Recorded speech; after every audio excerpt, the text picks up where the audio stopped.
Yo! So we made it to Vienna. We checked into our hotel. Now we're walking to our first dinner in Vienna. Had our first Vienna dinner at Sixta restaurant near our hotel. We got the beef bouillon soup with the liver dumpling and also the spicy shrimp. And for our main courses, we got the Wiener schnitzel and the goulash. So this restaurant was surprisingly good. The appetizers, the spicy shrimp and the beef bouillon soup are highly recommended from us. And the Wiener schnitzel and the goulash are traditional dishes that are good, but it's not something that we are particularly excited about in terms of the taste. I think they're just mostly like traditional food that is very common around here, but it's not something that we would eat over and over again. Overall, we really love this restaurant mostly because of the service. The service here is just fantastic. Everybody, they're so nice and they're so welcoming. I cannot say enough about the service here. It's probably one of the best service that we've had in Europe so far. So we highly recommend Sixta for that particular reason. Check out our hotel in Vienna. It's Hotel Beethoven. It's quite a lot bigger than our prior hotels in Paris. The ceilings are high and it's well designed. There's a extra door in front of the front door to block out the noise from the outside. So far, it seems like a comfortable hotel. We'll see how the breakfast is tomorrow morning.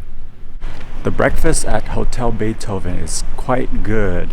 It has the widest selection of healthy fruits and healthy foods that we've seen in Europe so far. The taste is okay. It's not as good as Paris, but there's a wider selection. It's much less crowded in Vienna compared to Paris on the streets, but in the metro it's still very, very crowded. Today we're at Schönbrunn Palace. It looks quite basic and boring from the outside, but inside the rooms it's very homely and very elegant inside. We enjoyed it more than the Versailles Palace rooms. So if you have about 2 hours, we do recommend checking it out. And if you do buy a ticket, buy the upgraded ticket for the grand tour at least, so you can check out the best rooms in the whole palace. They don't allow any pictures or video inside of the palace room, so no videos for you guys. We got lucky today with the weather. It was supposed to be raining most of this week, but right now it feels great here. It almost feels kind of like Hawaii. It's a little bit humid. The weather is perfect for just t-shirts and shorts, and it just feels nice and breezy. We're making our way through the gardens. It's quite a bit more relaxing than the Versailles gardens, but it's still a lot of walking. Now it feels like we're in Oregon, but we're still walking in the park. The weather here is definitely milder than Paris at the end of May. There's less variation throughout the day compared to Paris. In the evening here, it's not too cold. We had our lunch at the Wiener grill house next to the Schönbrunn Zoo. It was quite a lot of food for what we paid for. We got the potato cream soup, the barbecue plate for 2 to 3 people. The barbecue plate for 2 to 3 people had so much food. We barely finished like half of it and we were full. And then the potato cream soup was very good. I think we would recommend getting that if you definitely want to visit the Wiener grill house. I'm not sure if it's pronounced Wiener or Buena. We're also hanging out in the Schönbrunn Zoo today. It's a very comfortable zoo with lots of open space and lots of different animals. They have like pandas, giraffes, and that kind of stuff. It's definitely one of the best zoos that we've been to so far in terms of ease of seeing the animals and just being able to walk around. Normally the tickets are only about $30, but we got the Classic Pass Plus, which includes basically everything in the Schönbrunn Palace along with the gardens, and it was only about $60 per person. The animals at this zoo are more active and healthy looking compared to a lot of the other zoos we've been to. This is officially the best zoo ever. It's a must-see if you visit Vienna. Our last activity of the night was a traditional Mozart concert in the Golden Hall in the Musikverein. It was about 2 hours long. We sat in row 15 with seats 10 and 11. We paid about $100 per ticket, and the music hall was pretty much over half empty, so I think any seats in the venue would be pretty good seats for this kind of touristy type concert. It's not really about the music quality, it's more about just being there and seeing the people dressed in the traditional clothes during the Mozart era. So we recommend doing it, but you don't have to get really good seats for it. We had a little lunch at the beautiful Café Central. We got the apple strudel, we got the chocolate cake, and also we got the sausages and the beef soup with the liver dumpling. The sausage was pretty good. I think it's just a traditional sausage that they eat here very often, and the liver dumpling soup wasn't as good as the one that we had at Sixta, but it was edible. In terms of the desserts were, so-so. They're not as good as the ones that we had in Paris, but they're also edible. I mean, the highlight of the cafe was mostly the beautiful setting. On this rainy day in Vienna, we went to the Albertina Museum, which has a lot of modern art from Monet up to Picasso and the modern day arts. And we thought it was a okay museum. The collection there wasn't that big.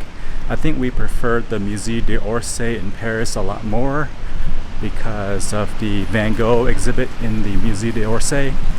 But the Albertina, it was nice. There's also some rooms there from I think there was from the Habsburg days, the Habsburgs family. And the rooms there reminded us of the Schönbrunn Palace rooms. So if you're interested in that stuff, definitely check it out. After the Albertina Museum, we went to a Thai restaurant. We're always laughing at a lot of the YouTubers who go to Asian restaurants in Europe, but I guess we're just laughing at ourselves. So the Thai restaurant we went to was called All Right, and they had some spicy papaya salad, and also some it's kind of like a tom yum soup, and also we got the crispy pork belly, and everything was very authentic and tasted very good. We would say it was on par with a lot of the food that we can get in the Bay Area in terms of Thai food. So we highly recommend the Thai food in Vienna. It's quite expensive though. It's surprising how few people are walking around on the Viennese streets. It's basically like 20 times less than the Parisian streets. Another big difference between Vienna and Paris is that Vienna really doesn't have that many trees. We had the cheese fondue at Restaurant Chameleon along with the Swiss sausage salad. The cheese fondue, I think it is a kind of an acquired taste. It's very wine alcohol tasting, so if you like alcohol and that kind of thing, I think you would like the cheese fondue, but it's not something that we would probably eat again. So yeah, I mean, we're glad that we tried the cheese fondue, but I don't think we would be excited about trying it again. We followed up with dessert at Zanoni and Zanoni, a chocolate ice cream cup. The chocolate ice cream cup was good, nothing special. The ice cream tasted kind of like chocolate cocoa powder, and so it wasn't that bad though. Vienna is definitely a more laid-back city compared to Paris, but it does look very bland. There's not very many trees, and the buildings are kind of flat, and they're very similar color to each other. So after a while, it looks kind of boring almost. We also checked out the Belvedere Museum. The interior of the museum is more comfortable and better laid out compared to the Albertina. We prefer this museum to the Albertina because also it has a Van Gogh painting and also a lot of paintings from Gustav Klimt, including the Kiss, which is a very famous painting. In person, the Kiss looks very magnificent along with the gold accents on the painting. I think it's one of my favorite paintings during this trip, along with a lot of the Van Goghs. Our dinner was basically a cheese-filled sausage from Bitzinger Wurstel stand. They gave us some grated horseradish, which spiced up the sausage a little bit, and we thought it was a very enjoyable small snack meal. The sausage was crispy on the outside and juicy on the inside. Today is our second and last laundry day before we head off to Budapest. Pretty much the only trees in Vienna are the ones in the parks. A lot of the parks in Vienna basically have nobody in them on weekdays. These are the restrooms in the Vienna parks. They use sawdust to pack the toilets. We had another more traditional Viennese meal at Wiener Wiazhaus. So we got the beef bouillon soup with the liver dumpling again. This is our third time, and then we also got the Wiener Schnitzel and a Wiener sausage with sauerkraut. So the meal here, overall the food taste is not as good as our first restaurant, the Sixta restaurant. We thought the beef bouillon soup with the liver dumpling was better. Probably our best liver dumpling soup so far in terms of the umami-ness of the soup and the taste of the soup. But overall the meal was okay. It's cheaper than Sixta, but overall I think we prefer Sixta. We also prefer the Wurstel stand sausage that we had last night compared to the one that we had at the Wiener Wiazhaus. Inside of the Kunsthistorisches Museum is one of the most beautiful cafes in Vienna. We went to the museum also to see some of the paintings and the housewares. The housewares were very beautiful. The paintings were mostly religious paintings and historical depictions of events that we weren't really interested in, so the paintings were pretty boring to us. The housewares and the actual interior of the museum is the highlight of the museum itself. The inside is very well decorated and looks very nice and well laid out, along with lots of chairs to sit on. Our last dinner in Vienna was ironically all-you-can-eat Chinese hot pot from Yipinbuyi. It's €25 per person for all-you-can-eat dim sum and hot pot, so it's a very good deal. The service wasn't that good, but the food was great, and the dim sum was very good except for the shumai. We also enjoyed the variety of stuff that they give us for the hot pot. After 5 days of walking around Vienna and hanging out in the city, we can confidently say that we would not likely come back to Vienna.